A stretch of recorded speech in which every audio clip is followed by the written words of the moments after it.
ustedes todos tenemos conocimiento y deberíamos tener conocimiento porque es una transmisión en Perú, el estado a raíz de la pandemia, que es este COVID-19, ha dispuesto decretos de emergencia, varias medidas, ¿no? Entre las cuales tenemos toques de queda de 8 p.m. a 5 a.m., prohibición de trabajos fuera de los supuestos de ley, que son básicamente temas de alimentos, bancos y seguridad, ¿no? Salud, por ejemplo, prohibición de reuniones sociales, está prohibido salir a la calle en grupo, está prohibido salir a pasear solamente para comprar alimentos o cosas de emergencia, ha dispuesto el aislamiento obligatorio de enfermos del COVID y inclusive también de los que regresan del extranjero, ¿no? Son todas estas medidas que se están relacionadas directamente con el control de esta epidemia. Son medidas que en principio, de acuerdo a cómo ha establecido el presidente a través de estos decretos supremos, no tienen consecuencias, o sea, no son sancionables directamente. Las sanciones vienen a raíz de lo que la policía interviene posteriormente.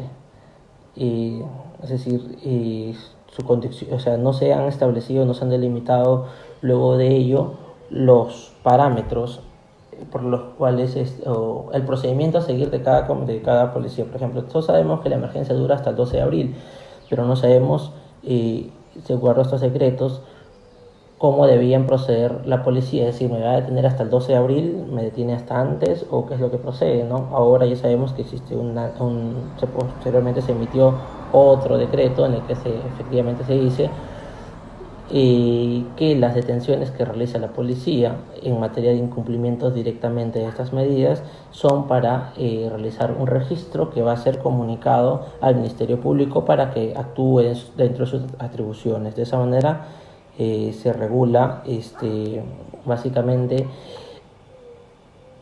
que sea el Ministerio Público, mediante los instrumentos del derecho penal, quien se va a hacer cargo de esto. Por lo tanto, la policía queda claro de que no realiza propiamente detenciones, sino realiza retenciones, pero en el caso de las comisiones de delito y por las medidas de emergencia que se puedan hacer, estas detenciones en la mayoría de los casos van a tener que darse la liberación en el momento y remitirlo al Ministerio Público para que posteriormente se realicen los procesos penales, si no, no habría una capacidad logística del Ministerio Público ni del Poder Judicial para hacerse cargo de tantos procesos. Pues bien, entonces, toda la actividad que realiza la policía y el ejército ahora para contener va a terminar finalmente dirigiéndose a lo que significa el Ministerio Público.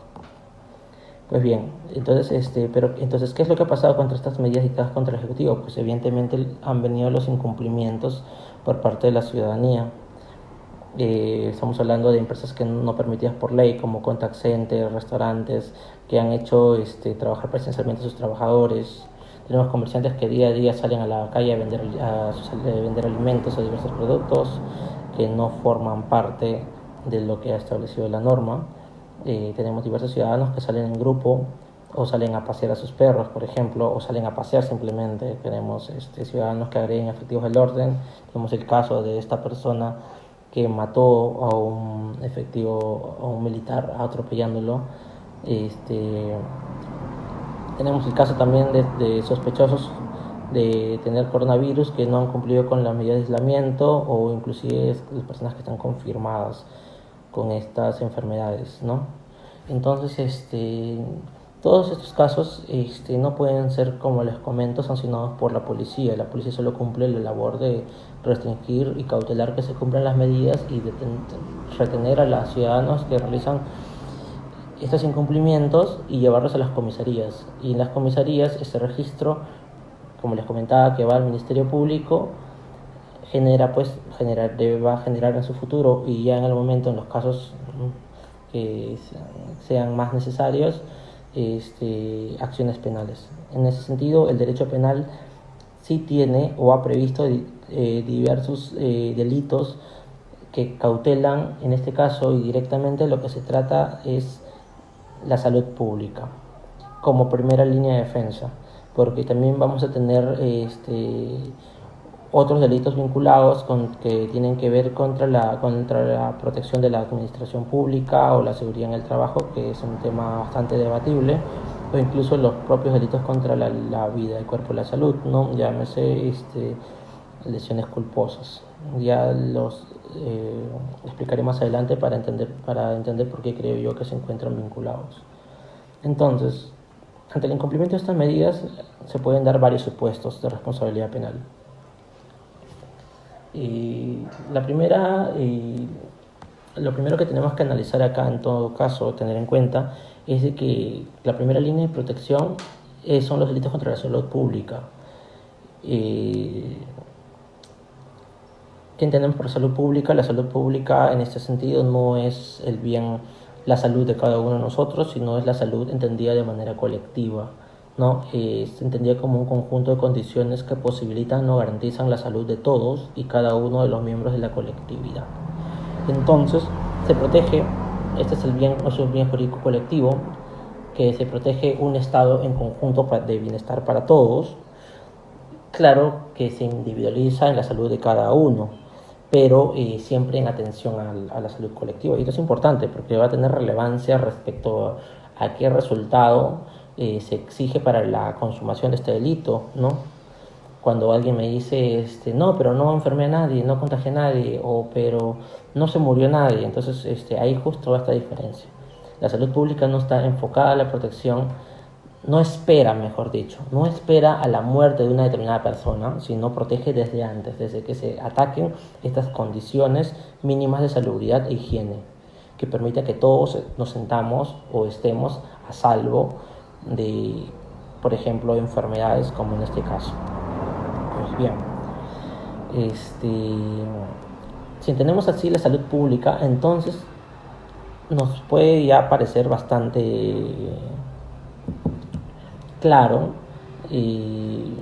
o justificable la existencia, por ejemplo, del delito de violación de medidas sanitarias, que está previsto en el artículo 292 del Código Penal. Medidas sanitarias.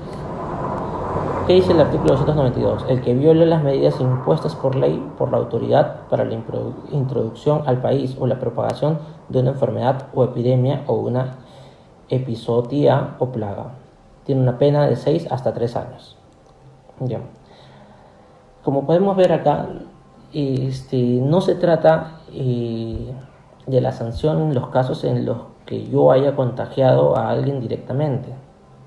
No estamos todavía sancionando, ni siquiera menos que esta persona haya sufrido lesiones o que se vaya a sufrir la muerte.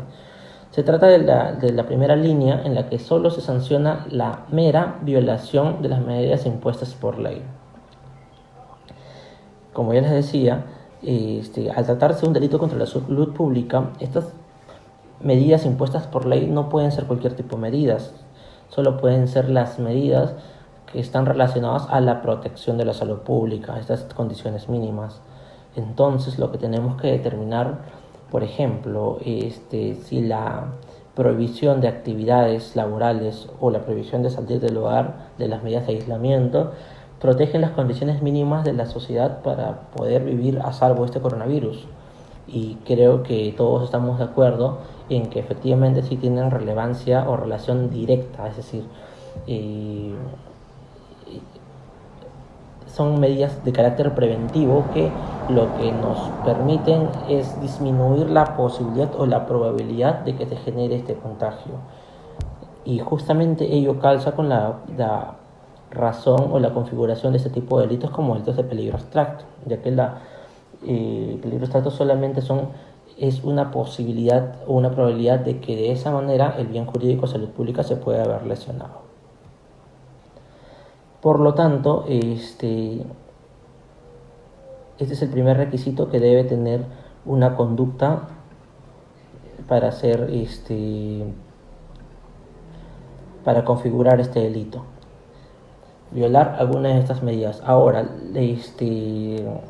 la norma señala que las medidas es una norma que pertenece al derecho penal en blanco. y por lo tanto ha especificado esta norma que dice que estas medidas se imponen por ley o por autoridad. En ese sentido no ha hecho una determinación exacta de qué grado, qué tipo de ley o qué tipo de autoridad deben emitir esta norma. En ese sentido, no un debate absurdo sería en el que digamos, no, pero esa norma no lo emitió el Ministerio de Salud, o no lo emitió el Ejecutivo, o no lo emitió el Congreso, o no lo emitió el Ministerio del Interior. En ese sentido, cualquiera de las normas emitidas ahora, sea por el gobierno, por el Congreso, o por una autoridad, por ejemplo, municipal, que desarrolle o reglamente las medidas dispuestas por el Ejecutivo, son medidas en tanto se dirijan directamente a la evitación de la propagación de las enfermedades, son medidas idóneas que no pueden ser violentadas, mejor dicho, desobedecidas, porque se trata básicamente de un delito en una modalidad de omisión. ¿Qué es omisión? Omisión es cuando te dicen la norma te requiere el cumplimiento de algo y tú realizas o no haces nada. Es irrelevante lo que hagas. En el sentido, si la norma te dice cumple con estas medidas, es decir, cumples con el toque de queda, cumple con no trabajar en estos días o no poner en funcionamiento de tu empresa, cumple con no salir a reuniones, cumple con no salir a pasear a tu perro, cualquier otra conducta que hagas que sea distinta a estas normas ya configuran el delito por tratarse de un delito de omisión. Bien, cualquier persona puede cometerlo. En esta primera modalidad no se requiere que la persona que incumple las medidas tenga una cualificación especial, es decir, que sea enfermo, que sea una persona infectada o que sea un trabajador. En este sentido, la norma se amolda a toda la cantidad de prohibiciones que pueda emitir el Poder Ejecutivo o las autoridades pertinentes para la protección de la salud. Como les comentaba, no se requiere y la norma no exige ningún resultado individual por una persona, por lo tanto es un delito de mera actividad. Solo el mero incumplimiento ya pone en peligro el bien jurídico, salud pública, por los cuales ya podría ser sancionado. Se trata evidentemente de un delito doloso, es decir, uno tiene que saber que existe esta medida y de que la está violando efectivamente. Entonces, en ese sentido, si es que una autoridad emite una norma y nunca la publica, no podríamos estar hablando de la comisión del delito, ¿no? Pueden haber supuestos de errores de tipo, es decir, yo no cumplo con lo que se me ha requerido porque efectivamente no me habían comunicado, no me habían hecho llegar a mí decir que la norma me obligaba a hacer algo. Por ejemplo, o errores de prohibición también. Por ejemplo, en las empresas, hubo problemas con las empresas de contact centers porque algunas seguían operando y luego se les intervino y luego se les procesó penalmente. Ahorita se encuentran ya investigadas, ¿no? Claro, suspendidas para que después se siga la investigación, pero en fin de cuentas por este delito. Y decían, ¿por qué? Si estamos dentro de la ley. Y las autoridades, en este caso ya la fiscalía, lo que se señala es de que sí, pero siempre y cuando sean actividades netamente estrictas para el funcionamiento de las actividades, de lo estrictamente necesario para que funcione la empresa o la actividad económica. En ese sentido, estas empresas o empresas de seguridad, por ejemplo, que tienen trabajando a todo su personal, pero son objetos de fiscalizaciones y le dicen, pero no pueden operar todos. Y le dicen, pero no me has dicho que exactamente todos no pueden trabajar. Y me han dicho, según la norma yo puedo trabajar. Y el otro dice, no pueden trabajar todos, tienen que trabajar solamente los que son necesarios. Y en esos supuestos límites, en lo estrictamente necesario, es donde se comienzan a existir los problemas de los errores de prohibición, ¿no? Y que podría en este caso yo incluso interpretarlos como errores de tipo, porque todo delito de omisión requiere un requerimiento, si este requerimiento no está claro, entonces